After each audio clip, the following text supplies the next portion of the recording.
हमने 6 बजे बोला था, लेकिन हम लोग 6 बजे से पहले स्टार्ट इसलिए कर रहे हैं क्योंकि हम चाहते थे कि एक बार सब लोग ताली बजाएं नीलाद्री जी और बाकी सीनियर्स के लिए, जिनकी वजह से sexual harassment at work place bill जो है उसको कैबिनेट ने नोट नहीं दी है।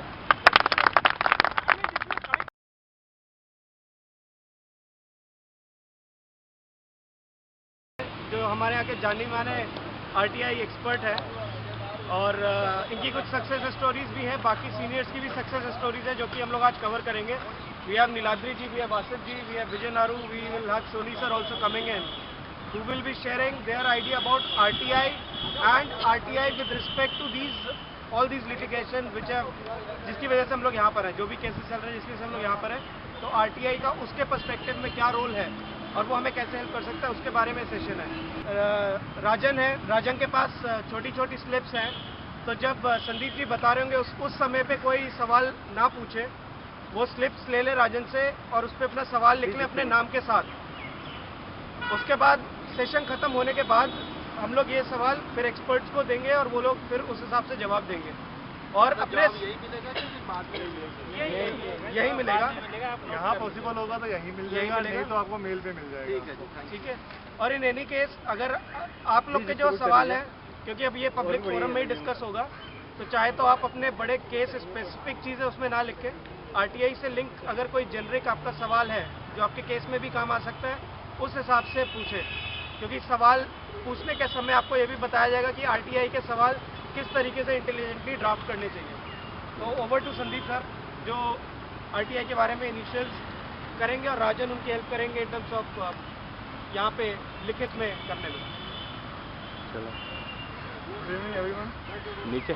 आरटीआई एक्ट एक ऐसा एक्ट है जिसमें आप अपनी पर्सनल इन्फॉर्मेशन छोड़ के पब्लिक इन्फॉर्मेशन आप पूछ सकते हैं।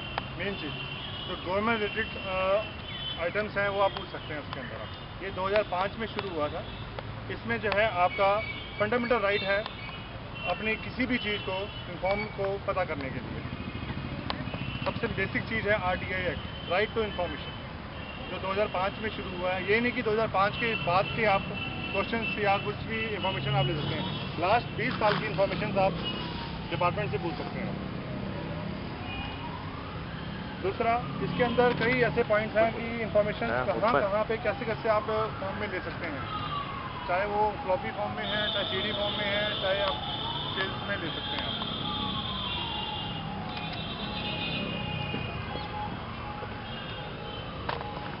आरटीआई में इसकी एक फीस है अलग अलग स्टेट्स के अंदर। कहीं पे इसकी 10 रुपये है, कहीं पे इसकी 25 रुपये है, कहीं पे इसकी 50 रुपये है।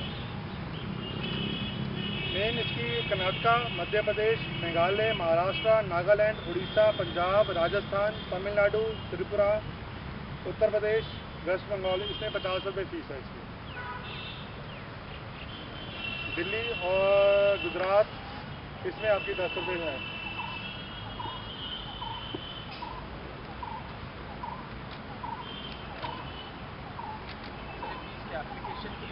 एप्लीकेशन की फीस है, ये जो भी आपने क्वेश्चन पूछने हैं, मिनिमम क्वेश्चन आप 5 या 6 क्वेश्चन आप पूछ सकते हैं। वैसे जो है एक्ट के अंदर कहा गया कि आप एक आरटीआई के अंदर एक क्वेश्चन आपने पूछना है, पर 5 से 7 10 क्वेश्चन भी आप पूछ सकते हैं। अब एक नया फंडा आया था ना, गवर्नमेंट एक रेगुलेशन ला रही थी कि RTI should be fixed only 1%। हाँ, अभी हुआ नहीं है वो, अभी हुआ नहीं। कुछ स्टेट में ऐसे शायद कुछ स्टेट में हो गया है, आप 4 से ज़्यादा क्वेश्चन नहीं पूछ सकते एंड 150 वर्ड्स के ऊपर नहीं पूछ सकते। Some state has already applied but it is not applied everywhere. क्या तो दिल्ली को आगे डालें तो कितने क्वेश्चन बता सकते हैं? 4 ही पूछ सकते हैं। नहीं, अभी सर आपका सवाल लिख लें, आपका सवाल लिख लें। स्पेसिफाई नहीं है इसके अंदर। जैसे हम जो आज इकट्ठे हुए हैं सिर्फ के अंदर, हमारी अभी है कि हम डोमेस्टिक वायलेंस 498 के अंदर हमारे पास हम आरटीआई एक्ट में हम कैसे हेल्प कर सकते हैं अपने आप को। इसके अंदर आप किसी भी तरह की इन्फॉर्मेशन, चाहे वो फादर इन लॉ की है, चाहे अपनी वाइफ की है, चाहे उनकी फैमिली के बारे में आप पूछ सकते हैं।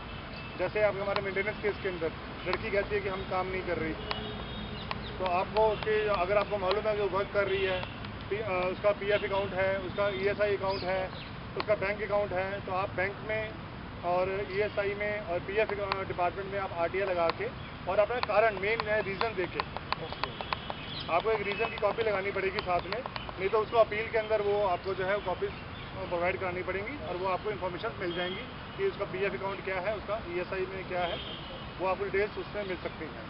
इसी तरह फादर इन लॉ का, जैसे वो कहता है कि मैंने 25 लाख 50 लाख 1 करोड़ मैंने खर्च किया है शादी पे, तो उसके लिए जो भी आपके पास रिकॉर्ड आता है थ्रू पुलिस या थ्रू कोर्ट, तो आप उसकी इनकम टैक्स में जो है एक कंप्लेंट कर सकते हैं, TEP टोटल टैक्स पिटीशन कहते हैं, उसको आप लगा सकते हैं।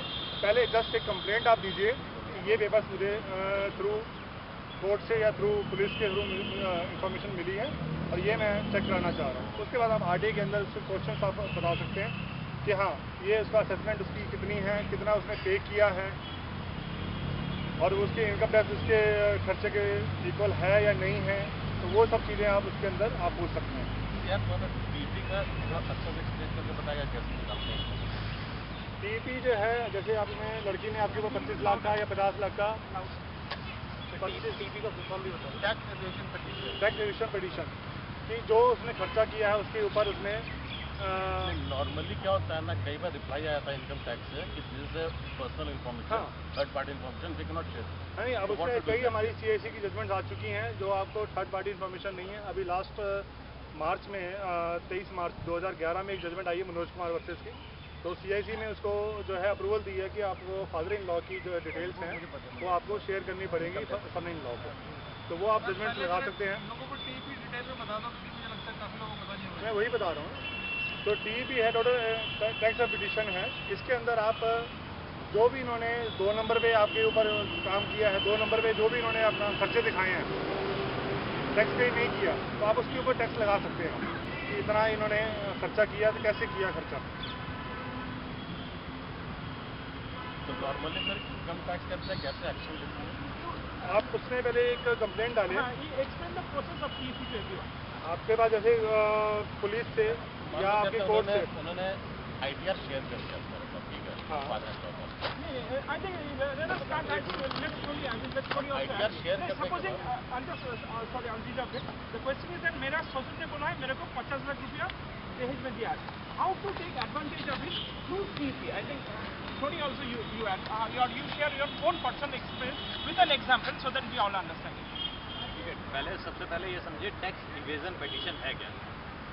जो भी इनकम हमारे को होती है उस पर हमें टैक्स देना होता है, ठीक है, और जो भी हम टैक्स देते हैं उसका रिकॉर्ड साथ मेंटेन करके रखती है कि हमारी क्या इनकम थी, हमारे कहाँ से इनकम हुई और हमने उसको क्या जी टैक्स दिया। क्योंकि मैंने कुछ भी अर्न किया, 30 लाख 50 लाख रुपया लगाया, तो आप इनकम टैक्स डिपार्टमेंट को ये बताते हो कि अमुक आदमी ये दावा कर रहा है कि उसने सन 2007 में 2008 में अपनी लड़की की शादी पे 50 लाख रुपया खर्च किया। आप पहले तो ये जांच कीजिए कि क्या ये इनकम टैक्स एसएससी है। अगर ये एसएससी है तो क्या इसके पास इतने सोर्सेज हैं कि इसके पास इस समय 50 लाख रुपया हो सकता था। अगर नहीं है, अगर वो सोर्सेज नहीं है तो इसे उस साल की इनकम जानकर, क्योंकि आपका जो भी अनएक्सप्लेन्ड एक्सपेंडिचर होता है जिसको आप एक्सप्लेन नहीं कर पा सकते हैं कि ये पैसा कहाँ से आया, वो उस साल की इनकम में जुड़ जाता है इनकम टैक्स एक्ट के हिसाब से। तो अगर ऐसा नहीं है कि एक्सप्लेन नहीं कर पा रहा है तो इसे उस साल की इनकम मानकर उस पर टैक्स वसूलिए। होता क्या है कि जब आप एक टैक्स इवेजन पिटीशन देते हैं, जो कि एक तरह की एप्लीकेशन है, एक तरह की कंप्लेंट है, एक तरह की इन्फॉर्मेशन है जो कि आपने इनकम टैक्स अथॉरिटीज़ को दी किसी भी इवेडर के हिसाब। इवेजन बना है इवेडर से, जिसने इवेड किया वही इवेजन करेगा ना, तभी इवेजन हुआ। तो इवेडर जो है, एलिज्ड इवेडर, जैसे हम जब 498 में होते हैं हम एक्यूज होते हैं, ऐसे ही वो इनकम टैक्स इवेडर होता है। इनकम टैक्स उसको एक नोटिस जारी करता है 148 के तहत, सेक्शन 148 इनकम टैक्स एक्ट के तहत, कि आप अपने पिछले 3 साल की, 5 साल की, या जब भी जो भी समय आपने बताया है उस समय की सारे इनकम टैक्स रिटर्न मेरे पास लेके आओ और मैं जांच करूंगा क्या आपके पास सफिशिएंट सोर्सेज थे, क्या आपने डिक्लेयर किया था, आपका बैंक बैलेंस कितना था, क्या आपने इंटरेस्ट की इनकम दिखाई थी, क्या आपने सैलरी से इनकम दिखाई थी कि उतनी इनकम थी, क्या उतने रिसोर्सेज थे। जब वो रिसोर्स इनकम था, सपोजिंग तुम्हारे ससुर ने 50 कितना ऐलान किया था, so how did it start from the first? मेरे ससुर ने मेरे को बताया था कि 13 लाख रुपया उसने खर्चा किया मेरी शादी पे, मात्र 13 लाख रुपया। मैंने इनकम टैक्स को सूचना दी कि इस आदमी ने 13 लाख रुपया, ये आदमी नहीं कहता, इसकी लड़की कहती है अंडर स्वर्ण स्टेटमेंट कि इसके बाप ने 13 लाख रुपया खर्च किया। मुझे ये जांच करके बताइए कि क्या जो मेरे ससुर हैं वो इनकम टैक्स असेसी हैं, अगर हैं तो क्या उसके पास इतने सोर्सेज हैं कि उसके पास सन 2005 में 13 लाख रुपए हो सकते थे। अगर नहीं है तो उससे इनकम टैक्स वसूली है इससे। वो ऑफकोर्स ठंडे बस्ते में चली गई, मैं RTI लगाता रहा, वो गए, उन्होंने पैसे भी खाए और कंप्लेंट बंद कर दी। पर मैं RTI लगाता रहा कि एक्शन टेकन रिपोर्ट दो। मेरे को नहीं चाहिए, आप आज ही एक्शन मत करो, बट क्या एक्शन ले रहे हो ये रिपोर्ट दो। तो इस दौरान उन्होंने मेरे को कहा कि 31 दिसंबर 2010 तक हम आपको इसकी पूरी रिपोर्ट दे देंगे कि हमने क्या एक्शन लिया। उसके खिलाफ 148 का नोटिस इशू हुआ और इनकम टैक्स ने पाया कि उसने जो है उसके पास सोर्सेज नहीं थे, उसकी पेंशन ही उसका एकमात्र सोर्स था, तो उन्होंने उसके ऊपर 2,31,000 रुपये का जुर्माना लगाया था। 2,23,000 कुछ का जुर्माना लगाया था और उसके ऊपर 200% का पेनल्टी लगाई थी, क्योंकि डिस्क्रिप्शन है 100 से 300%। उसके ऊपर 200% की पेनल्टी लगाई थी, तो कुल मिला के 6,62,000 कुछ का उसके ऊपर टोटल इनकम टैक्स का वो पड़ा था। हालांकि उसके बाद भी मुझे उसकी ITR की कॉपी बड़ी आसानी से नहीं मिली। पर आप जब पीछे पड़े रहते हैं, फर्स्ट अपील में जाते हैं, अगर ITO डिनाई करता है आप हताश ना हो, फर्स्ट अपील में जाएं। फर्स्ट अपील में भी अगर डिनाई करता है तो भी हताश ना हो, आप जाएं, जरूर जाएं, CIC जरूर जाएं, क्योंकि CIC ने भगत सिंह वाली जजमेंट दी है, उससे पहले MP भारद्वाज वाली जजमेंट दी थी, जिसमें कहा था कि टैक्स की जो रिटर्न्स हैं, जब एक दहेज का मसला कोर्ट में आता है तो ये एक प्राइवेट मुद्दा नहीं रह जाता है, ये स्टेट केस बन जाता है। सरकार लड़ती है ना आपके केस, आपकी जो FIR होती है जब वो कोर्ट में जाती है तो स्टेट वर्सेस आपका नाम आता है। ये आपकी बीवी और आपके बीच का मुद्दा नहीं है, अब ये सरकार का मुद्दा बन चुका है।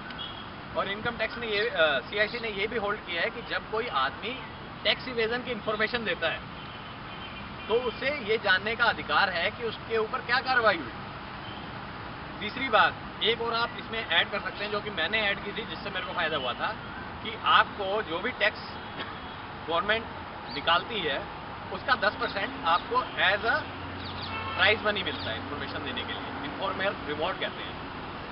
और इनकम टैक्स एक्ट ये कहता है कि 5% तो आपको तभी मिल जाना चाहिए जिस दिन ये एस्टेब्लिश हो गया कि इतनी लाइबिलिटी बनती है।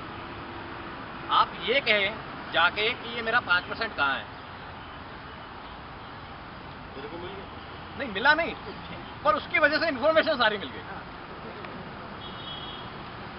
हर चीज़ की फाइट करनी पड़ेगी आपको, चाहे वो फर्स्ट अपील हो, चाहे वो ये बेसिक हो, काउंटर केस चाहे है, वो बेनिफिट तो खैर नहीं है ना, लेकिन मुझे कोई बेनिफिट है, आने वाले टाइम में बेनिफिट भी मिलेगा आपको। देखो बेनिफिट मिले या ना मिले, यार 10,000 रुपये मिल जाएगा, मेरे को क्या मिलेगा? 10,000 के पीछे मैं 20 चक्कर तो काटूंगा नहीं, मेरा तो उससे ज़्यादा का पेट्रोल लग जाएगा। मेरे को वो 10,000 रुपये नहीं चाहिए, पर उस 10,000 की आड़ में कि ये ऑफिसर मेरे 10,000 रुपये लेके खा के बैठा है, मैं उसकी कंप्लेंट कर सकता हूँ। ये आपका राइट है।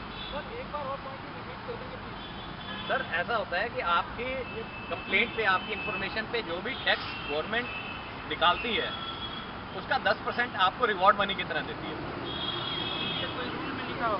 ये इनकम टैक्स रूल्स हैं, इससे आप जाइए, आप स्टडी कीजिए, सर्कुलर है, रिवॉर्ड ऑफ इन्फॉर्मर 2007 का ये है। उससे पहले 2005 में भी थी, 2003 की भी गाइडलाइन है, अभी जो लेटेस्ट चल रही है 2007 की गाइडलाइन चल रही है। गाइडलाइन का नाम क्या है?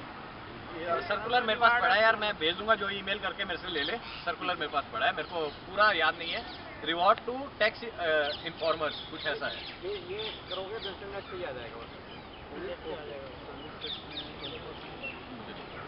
वो साफ साफ कहते हैं कि we have no importance for this, हम पर्सनल इन्फॉर्मेशन या कोई इनकम टैक्स नहीं दे सकते, रिटर्न आपके सीधा सिंपल से आप बोलिए, आप अगर इन्फॉर्मेशन मना करते हैं, बोला रिटर्न में लिख के कहते हैं दीजिए रिटर्न कि हम कंसीडर नहीं कर रहे हैं। आप देखो, आप एक वो हमें हियरिंग के लिए बुलाते हैं, हम हाँ, जाते हैं आप उनसे। सुनिए मेरी बात। हाँ जी, आप जिस भी दिन जाते हैं, हाँ जी, आपके पास क्या राइट होता है? हम कोर्ट में भी कहते हैं कि जज साहब हमारी बात नहीं सुनते। हाँ जी, हमने क्या तरीका निकाला उसका? Return argument. हाँ जी। आप जो भी आर्गूमेंट करते हैं रिटर्न में क्यों नहीं करते हैं? वर्बल क्यों करते हैं? भैया आपको पता है कि ये बंदा आपको इन्फॉर्मेशन नहीं देगा, आप क्यों नहीं चाहते कि वो आपकी इन्फॉर्मेशन जो है, वो अपील जो है वही ऐसी ड्राफ्ट हो कि उसके अंदर CIC की जजमेंट लगी हो? हमने उसके अंदर उनका रेफरेंस भी दिया होता है, जैसे मनोज साहनी के जजमेंट का मैंने रेफरेंस दिया था, उसका जीएस में लिखा था कि इसके अंदर ऑर्डर आ गया फर्स्ट अपील हाँ आ गया, उसके अंदर उसने उस जजमेंट के बारे में क्या उसने लिखा? ये लिखा कि मैंने 81J में उसको मतलब सेक्शन 11 बोला 81J में तुम्हें नहीं देंगे, उसने मुझे लिख दिया। आपको एक लाइन का ऑर्डर दिया उसने? उसके मतलब ऑर्डर में तो लिखा है, और उसके बाद क्या बोला, मैंने बोला कि मेरी टीईपी भी मतलब 1.5 साल से चली जा रही है, कुछ इसके अंदर हो नहीं, टीईपी का जो प्रोसेस है, ये एक मिनट एक बात और बता दूं, टीईपी के प्रोसेस में 1.5 से 2 साल लगना बहुत लाजमी है, क्योंकि 270 दिन का टाइम इनकम टैक्स डिपार्टमेंट को एसएससी को देना है।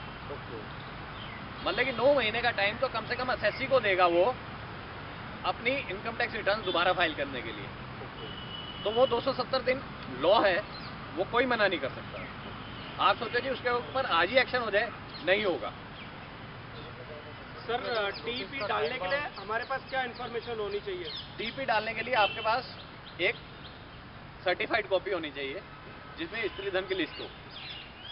फोटो कॉपी नहीं चलेगी, सर्टिफाइड कॉपी की फोटो कॉपी साथ में अटैच करके जरूर भेजें, चाहे वो डीवी में हो, चाहे वो एफआईआर हो, चाहे वो किसी डाइवोर्स प्रोसीडिंग में डाली है उसने, चाहे 125 में डाली है, जहाँ पे उसने ये लिखा है कि मेरे पिताजी ने इतना रुपया खर्च किया, उसकी एक सर्टिफाइड कॉपी आप जरूर निकलवाएं और उसको लगा के भेजें। क्योंकि क्या होता है कि हमने स्त्री धन की लिस्ट ली थाने से और टैक्स इवेजन पिटीशन लगा दी, वो कहता है ये तो एडमिसिबल ही नहीं है डॉक्यूमेंट। हम जितने लोग जिनके केसेस एविडेंस स्टेज में पहुंच चुके हैं वो ये जानते हैं, वो ये समझ गए होंगे कि हर एक डॉक्यूमेंट एडमिसिबल नहीं होता है, हर एक डॉक्यूमेंट एविडेंस नहीं बनता है। आपकी फोटो कॉपी जो है आपके पास है वो एविडेंस नहीं है। एविडेंस के समय आपको ओरिजिनल या सर्टिफाइड देनी पड़ती है, क्योंकि certified is as good as original. Sir आप जब कंप्लेंट देते हैं तो फोटो कॉपी लगाते हैं, वो तो जब वो आपको बुलाएगा तब आप जाके सर्टिफाइड कॉपी उसको पकड़ाएंगे। पर साहब सर्टिफाइड कॉपी स्त्री धन की तो मिलेगी नहीं कहीं से। क्यों? एफआईआर के साथ नहीं आएगी, चार्जशीट के साथ नहीं आएगी, चार्जशीट आएगी 2 साल बाद। बिल्कुल आएगी। आप जब आप आरटीआई लगा के जब कंप्लेंट की कॉपी मांगते हो, जब आप मांगते हो कि स्त्री धन जो उसने लिख के दिया उसकी कॉपी दी जाए, तो वो क्यों नहीं मांगते? अब आप ये कह रहे हो कि ये वाला पहले वाला काम नहीं करेंगे और दूसरा काम करेंगे, तो ऐसा नहीं होगा। आपको निकलवा ये एक मिनट, आपकी जो भी 125 की कंप्लेंट होती है, जो भी डीवी की कंप्लेंट होती है, उसका पहला पैरा या दूसरा पैरा क्या होता है? मेरे माता पिता ने मेरी शादी के समय धूमधाम से शादी करी और इनके कहने पर 15 से 20 लाख रुपया खर्च किया, 50 लाख रुपया खर्च किया, 75 लाख रुपया खर्च किया और नकद इनाम दिए गए। उसकी कॉपी क्यों नहीं लगा देते? अंडर ऑथ स्टेटमेंट है ना उसकी, स्वॉन स्टेटमेंट है उसकी। सर मुझे सबके पैन नंबर भी चाहिए होता है जिनके खिलाफ। किसी का पैन नंबर नहीं चाहिए, किसी का पैन नंबर नहीं चाहिए। इनकम टैक्स एक्ट में और टीपी रादर आरटीआई में एक क्लॉज है कि अगर ये इंफॉर्मेशन आपके डिपार्टमेंट तो आप ही का है, अगर आपको प्रिटेन नहीं करती है तो उस ऑफिसर को फॉरवर्ड कर दी जाए जिसको ये प्रिटेन करती है, वो इन्फॉर्मेशन दे। और वो इन्फॉर्मेशन जो ट्रांसफर करनी है वो 5 दिन के अंदर करनी जरूरी है। वो 5 दिन के अंदर कर देनी है। सेक्शन 5(4) और 5(5) के अंदर उसको 5 दिन के अंदर ट्रांसफर करनी है, ताकि वो मेरे उसमें नहीं आ रही है जो डिपार्टमेंट में इनके पास आ रही है, तो इनके पास मुझे 5 दिन के अंदर बतानी जरूरी है। अगर वो लेट करता है तो जिम्मेदारी उसकी होगी, आपकी नहीं है कि 20 दिन में आपको रिप्लाई देना है। आपको कोई पैन नंबर नहीं चाहिए, आपको उसका नाम, उसके पिताजी का नाम पता होना चाहिए। सेक्शन 5(4) 30 दिन के अंदर जवाब नहीं आता है, प्लस पोस्टल डिले सर एक एक करके सवाल। सर प्लीज सवाल एक एक करके। 6(3) में आप एप्लीकेशन लगा रहे हैं, और जो मैं ट्रांसफर करूंगा वो 5(4) में और 5(5) में करूंगा। किसके लिए? 7 लाइफ एंड लिबर्टी का है, छोटी उसमें आंसर देने का, कि उसने आंसर दिया नहीं है। 7 2 है। 270 डेज के इसमें टाइम बार हो जाएगा, टाइम बार हो रहा हो इसके 270 में टाइम बार के लिए बोल रहे हैं। 270 डेज में कोई टाइम बारिंग नहीं है, टाइम बारिंग 2 है। टाइम बारिंग क्या? Last 7 years. हाँ नहीं, वो एक बार आपके 148 का नोटिस इशू हो गया, चाहे उसके बाद प्रोसीडिंग 20 साल चले, वो फाइनेंशियल ईयर की आपको निकाल के देनी ही देनी। तो जिनकी शादी को 7 साल से ज़्यादा हो गए, यानी कि इनकम टैक्स रिकॉर्ड उनका हट गया होगा, अब तो 7 साल पुराना। बिल्कुल हट गया होगा, कुछ नहीं कर सकते। वो लोग कुछ नहीं कर कुछ नहीं सकते, हो सकता। देखिए लॉ है, 6 साल पुराना वो रिकॉर्ड रखते हैं, उसके पुराना रिकॉर्ड वो रखेंगे नहीं। एक मिनट सोनी जी कुछ बता रहे थे, क्या लॉ है? लॉ ये है, देखो ऐसा है, इनकम टैक्स एक्ट में एक प्रोविज़न है कि कितने साल की रिटर्न वो खोल सकता है। प्रोविज़न ये कहता है जहाँ 1 लाख रुपए तक की टैक्स की चोरी है, 4 साल तक के रिकॉर्ड मंगाए जा सकते हैं, और 1 लाख से ऊपर की टैक्स की चोरी है तो 6 साल तक के रिकॉर्ड मंगाए जा सकते हैं बंदे के। फिर तो 7 साल से कम ही हुआ ना। 6 आपका जो इनकम ईयर है, असेसमेंट ईयर हमेशा 1 साल बाद होता है उसका। 5-6 का जो एक्सपेंसेस और इनकम है उसका 6 और 7 में असेसमेंट ईयर। सवाल पे सवाल नहीं, हम लोग फिर इसी में रह जाएंगे, आगे नहीं बढ़ पाएंगे। तो सर जैसे उन्होंने कहा कि एक्चुअली हमारा थोड़ा तेज मैं थोड़ा धीरे बोलता हूँ, कोशिश करूँगा तेज बोलने की। मैं रिपीट कर दूंगा कि हमारे इनकम टैक्स के अंदर प्रोविज़न है कि 6 साल तक का, जैसे इन्होंने बताया कि 6 साल तक की आप रिटर्न भर सकते हैं। हमें क्वेश्चन थोड़े से घुमा फिरा के पूछने पड़ते हैं। अगर हम अपने क्वेश्चन को लार्जर पब्लिक इंटरेस्ट में ले जाएं तो उसके ऊपर से टाइम बार ख़त्म हो जाता है। अगर हम ये कहते हैं कि जो हम इंफॉर्मेशन मांग रहे हैं वो हमारे देश के हित के लिए बहुत ज़रूरी है, तो उसके बाद सही कह रहा हूँ मैं? बिल्कुल सही कह रहे हैं, पर उसके वो ऊपर टीपी में वो मानते नहीं अभी आता है। इसमें मैं 1 मिनट मैं आपको बता दूं, ये जो है आपको जब भी आप टीपी डालें खास तौर पे ये लिखें भैया ये हमारे देश के हित के लिए है। भैया मेरी सड़क नहीं बन रही है, क्यों नहीं बन रही है? क्योंकि इसने इनकम टैक्स नहीं दिया। सेक्शन 8283 ऑफ आरटीआई कहता है कि कोई भी इंफॉर्मेशन 20 साल तक की हम निकाल सकते हैं, सिर्फ 20 साल लिमिट नहीं है, उससे पीछे की भी निकाल सकते हैं, प्रोवाइडेड हम उसको जस्टिफाई कर सकें। अब उसको जस्टिफाई करने के लिए क्या है, ऐसी कोई भी इंफॉर्मेशन जो किसी भी आदमी को क्रिमिनल केस में उससे बचा सकती है, वो इंफॉर्मेशन उसको देनी पड़ेगी, ठीक है ना। तो आपको जो अपनी आरटीआई द्वारा जो हम लोग गलतियाँ सबसे बड़ी ये करते हैं कि सिंपली क्वेश्चन पूछते हैं। आपको उसको आरटीआई एक्ट में लिखा हुआ जरूर है कि आपको रीज़न देने की ज़रूरत नहीं है, लेकिन अगर आप रीज़न दोगे तो वो आपके उसको स्ट्रेंथ प्रोवाइड करेगा। सीआईसी के बहुत सारे डिसीजंस हैं, उसमें वो लिखते हैं कि इन्होंने लार्जर पब्लिक इंटरेस्ट के बारे में मेंशन नहीं किया लार्जर पब्लिक कि how it serve the larger public interest, hence information derived, तो वो ऐसे रोक दी जाती है। तो उनको ऐसा मौका क्यों दे? तो हमें उसको जो है घुमा फिरा कर, क्योंकि जो भी इनकम टैक्स सेव कर रहा है, चाहे वो मेरा ससुर हो या कोई भी हो, भाई वो देश के साथ तो गड़बड़ कर रहा है ना। तो हमें अपनी सारी इंफॉर्मेशन ढूंढ ढांढ कर उसको हम देश के हित में ले आनी है। तो अगर हम देश के हित में लाए कोई भी इंफॉर्मेशन फाइल को, सेक्शन आप बताया कि टाइम लिमिट खत्म हो जाता है। डिटेल्स के लिए कैसे यूज कर सकते हाँ हैं? जी, आरटीआई को हम बैंक अकाउंट डिटेल्स नहीं मिल सकती। वो नहीं निकल सकती।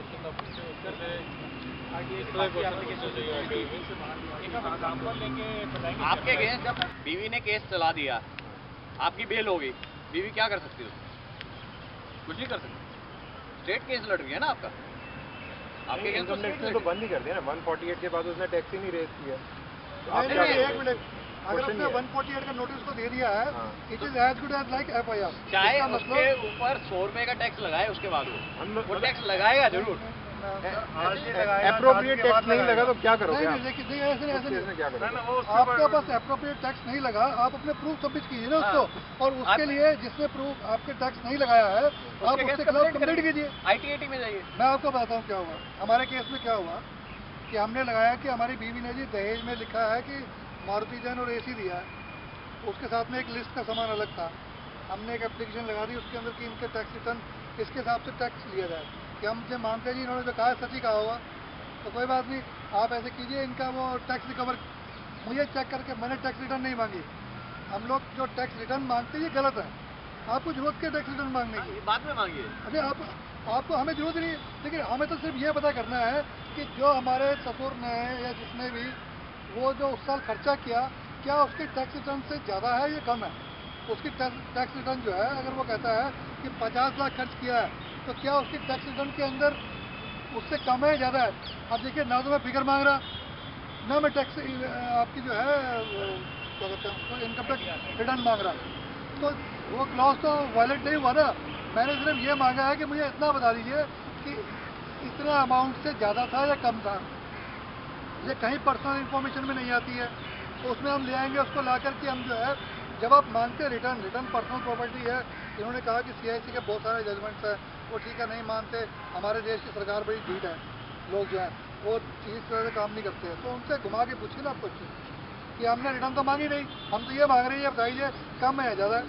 अगर वो इनकम टैक्स रिटर्न ही नहीं भरता, वो कहता मैं इनकम टैक्स अगर यार एक मिनट, तो इसका इसमें मतलब सेम वो चीज है फ्लैट ना बन यार। सकता है। इसका मतलब यही है ना कि उसके पास सोर्सेज नहीं है इनफ।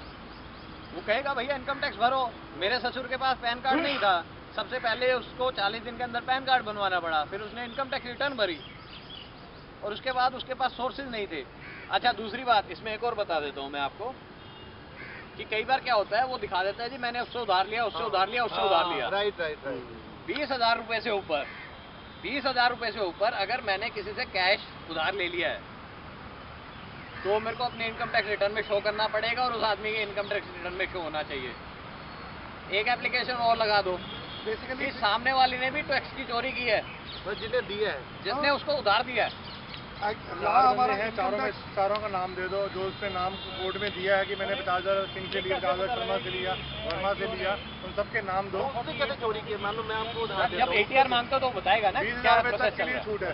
एक्शन 20,000 एक रुपया मैंने आके आपसे लिया है, हाँ। तो आपको शो करना पड़ेगा कि मैंने 20,000 एक रुपया लिया है, दिया है मैंने, लिए है, ओके। और मुझे शो करना पड़ेगा मैंने आपसे लिए है। इनकम टैक्स रिटर्न में दोनों की मैच करनी चाहिए। अगर चाहे मैच वो नहीं अपने करते बेटा तो- बेटी से क्यों ना ले रहा हो, तब भी अपने बेटा बेटी से क्यों ना ले रहा हो, नहीं तब कुछ रिश्ते एग्जाम्प्ट हैं। अच्छा सर, आगे का सवाल आप लोग लिख लें, उससे आगे मूव करते हैं। टीपी से आगे आरटीआई और कहाँ पे इस्तेमाल कर सकते हैं?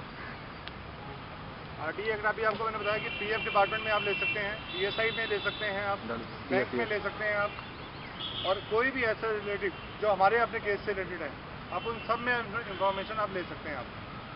सर इस जगह पे मैं वितेश से जानना चाहूँगा, इन्होंने मेडिकल लीगल केस में आरटीआई का इस्तेमाल किस तरीके से किया है? मेडिकल में भी आप एमएलसी अगर लेना चाहें आप ले सकते हैं, अगर गवर्नमेंट हॉस्पिटल है वो कोई भी गवर्नमेंट हॉस्पिटल कहीं से भी मिल जाएगी आपको, जहाँ से भी होगी एमएलसी को। इधर आ जाओ। फॉर्म वगैरह मांग सकते हैं, बिल्डअप फॉर्म की कॉपी दी जाए। हाँ सर, एक मिनट सर लिख लीजिए। पासपोर्ट के फॉर्म की बैंक हाँ मिल सकती है। आया था पासपोर्ट की passport number is a private property, it can not be disclose. CIC के अगेंस्ट को गया था, ये अभी 2011 का ही जजमेंट है दिसंबर का। उससे पहले तक सीआईसी दे रहा था पासपोर्ट की डिटेल्स, अब देनी बंद कर दी है, किसी को लेके जाना पड़ेगा दोबारा से। ये रिसेंटली मैंने लगाई थी तो उन्होंने मना कर दिया। 2011 दिसंबर में और मैंने बॉम्बे दिल्ली हाई कोर्ट का जजमेंट आया था, हाँ। जो कि विशाल इंदु रखिया ने अपने केस में एक बॉम्बे की जजमेंट थी यूज करने की कोशिश की थी कि मेरे को पासपोर्ट की डिटेल दीजिए। उसने उसको डिनाई कर दिया कि 2011 का ही जजमेंट था दिसंबर का दिल्ली हाई कोर्ट का। तो इसमें किसी को उससे ऊपर लेके जाना पड़ेगा तभी मिलेगी। आज की डेट में डिनाई हो। प्राइवेट स्कूल में आरटीआई लग जाती है। बिल्कुल, प्राइवेट स्कूल में डायरेक्ट आरटीआई नहीं लगती है। प्राइवेट स्कूल में आरटीआई लगाने का तरीका ये है, किस से एफिलिएटेड है वो स्कूल वहाँ पे लगाइए। सीबीएसई है तो सीबीएसई में लगाइए, आईसीएसई है तो आईसीएसई में लगाइए। और उसका जवाब आया कि this information does not exist in our record. अगर नहीं है तो उसको ट्रांसफर करना पड़ेगा, ट्रांसफर कर दो। उसको ट्रांसफर करना पड़ेगा। Sir private institute private school का एक्सपीरियंस मैं शेयर करता हूँ। तो दिल्ली से मैंने निकाला था प्राइवेट स्कूल का। दिल्ली स्कूल्स में होता क्या है ना कि डिफरेंट एजुकेशन ऑफिसर्स होते हैं। एक तो सीबीएसई आईसीएसई एफिलिएट से भी निकलवा सकते हो, that is one way of going. Another way is different education officers होते हैं जिनके अंडर में ना सारे स्कूल्स आते हैं। गवर्नमेंट स्कूल है, एडेड स्कूल है, अनएडेड स्कूल है, सारे आते हैं। गवर्नमेंट स्कूल से डायरेक्टली ले सकते हो, एडेड स्कूल से डायरेक्टली ले सकते हो, अनएडेड स्कूल में दिक्कत आती है जो प्राइवेट स्कूल होता है। तो वो एजुकेशन ऑफिसर के थ्रू आरटीआई दो सकते हैं। तो दिल्ली में सीबीएसई सबकी होती है। नहीं, दिल्ली के सारे स्कूल सीबीएसई से एफिलिएटेड नहीं है। जिससे भी एफिलिएटेड है, कुछ आईसीएसई से भी है। एजुकेशन ऑफिसर जो है ना, दिल्ली स्कूल एक्ट है उसके अंडर में सब आता है। और उस एजुकेशन ऑफिसर को एवरी क्वार्टर एक रिपोर्ट भेजनी होती है, फाइनेंशियल रिपोर्ट। उसमें सारी लिस्ट होती है, एम्प्लॉय लिस्ट होती है, सब कुछ होता है। अगर परमानेंट एम्प्लॉइज है तो वो एजुकेशन ऑफिसर के साथ आता है, टेम्प्रेरी है तो बहुत कुछ होता है। और तो पंगा क्या होता है कि अनएडेड स्कूल में यू हैव टू शो कि हाउ इट इज एडेड। मेरे केस में क्या हुआ था कि मैंने जब एजुकेशन ऑफिसर को मांगा था, I was in touch with him through phone. तो वो बोला कि देखो मैं टेस्ट चेक कर रहा हूँ, तो जो लैंड जो उनके पास है वो लैंड कहाँ से है? नॉर्मली डीडीए की लैंड होती है। तो जहाँ डीडीए की लैंड हो गई ना, वो आरटीआई के अंदर आया। मेरे केस में डीडीए की लैंड नहीं थी, फिर भी वो मुस्लिम। तो मैंने पता किया वो वक्फ बोर्ड की लैंड थी। तो फिर मैंने पता किया कि वक्फ बोर्ड किस एक्ट से पास हुआ है पार्लियामेंट में। तो मैंने अपील फाइल की। नॉर्मल आरटीआई में तो रिप्लाई आ गया, प्राइवेट स्कूल में नहीं दे सकते हैं। अपील फाइल की, कोर्ट किया, कि the land is given by the Waqf board, और वक्फ बोर्ड का जो पूरा जो एक्ट है इस पास बाय दिस पार्लियामेंट एक्ट, तो दे आर लायबल।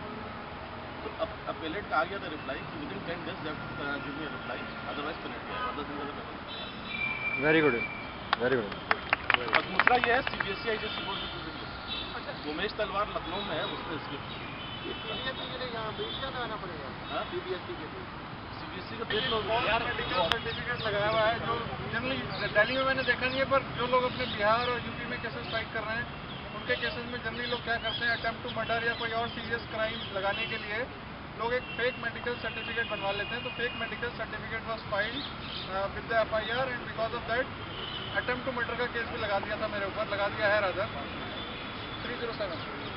तो उसके बाद क्या किया, जो मेडिकल सर्टिफिकेट था उसे पढ़ के देख के कुछ भी समझ में नहीं आता, सिर्फ हॉस्पिटल का नाम ही समझ में आता, the writing was so bad, doctor का नाम भी क्लियर नहीं था, कुछ भी नहीं था। So we filed RTI to the hospital, सिर्फ हॉस्पिटल का नाम था और वो डेट मेंशन थी कि किस डेट का वो इंसिडेंट है। We try to find out the details of the doctor and the time of the treatment, और पेशेंट रजिस्टर में उस बंदी की एंट्री भी है या नहीं है।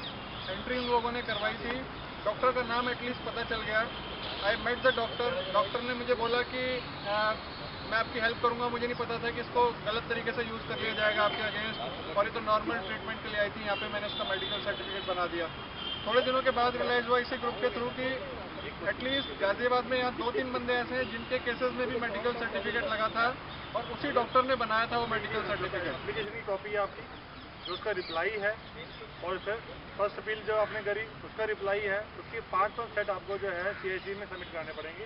अच्छा। पर पहले PIO को, फिर फर्स्ट अपील अथॉरिटी को आपको उसको साइन करा के कॉपी, उसके साथ फोटोकॉपी लगानी पड़ेगी। आप साइन करके पहले उनको मतलब उनको इन्फॉर्म करना कि मैं CIC में जा रहा हूँ, उनको भेज दें, मतलब हाँ, उनको भेज दें आप, या रिसीव करा लें। अच्छा। तो उसकी फोटोकॉपी सब साथ लगाएंगे।